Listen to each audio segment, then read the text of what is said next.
फिर से लगाओ।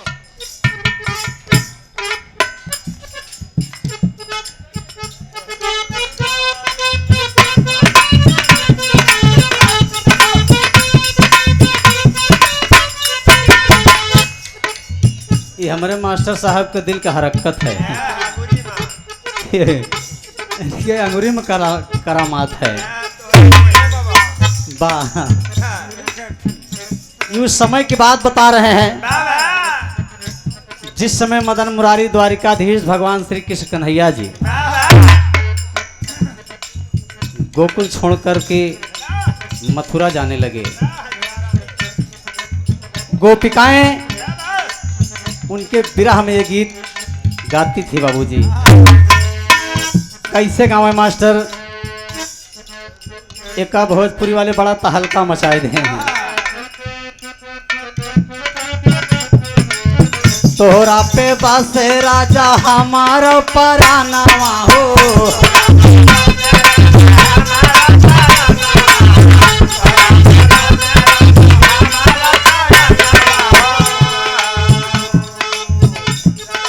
ए भैया तनी के कौन मैं एक सीटी दे दबा का तनी सही कह दे भाई।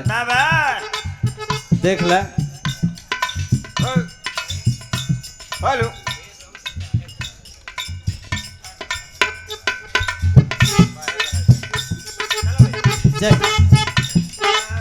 तोहरा से राजा हमारा परानावा हो, तोहरा पे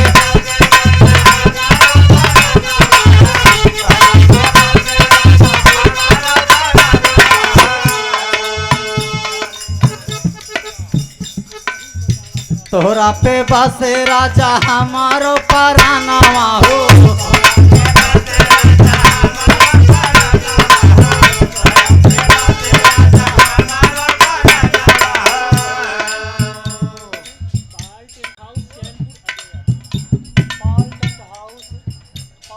आप परम सम्मानित परम श्रद्धेय माननीय श्री आप पाल टेंट हाउस अजय यादव जी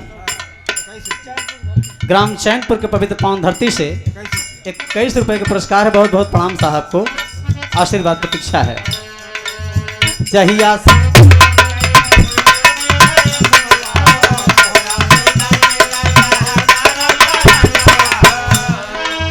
ये तो ओरिजिनल भाव है, लेकिन कवि का कहना क्या है?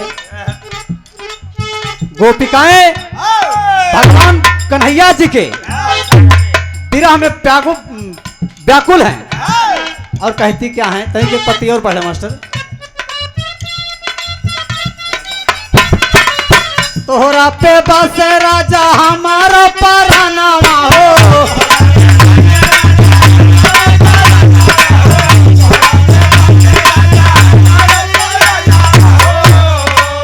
रात दिन रहे बस तोहरे धियानावा हो।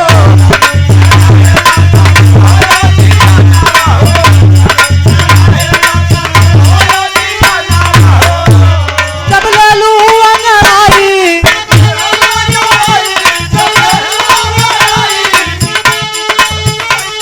जब तोहरी सुधी आई,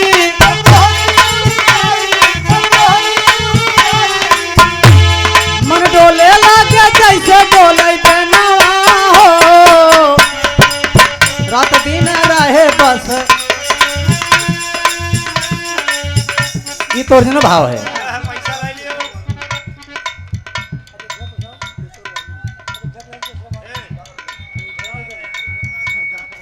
आप परम सम्मान जहिया से छोड़ गईला कांधा बिंदा बनावा हो,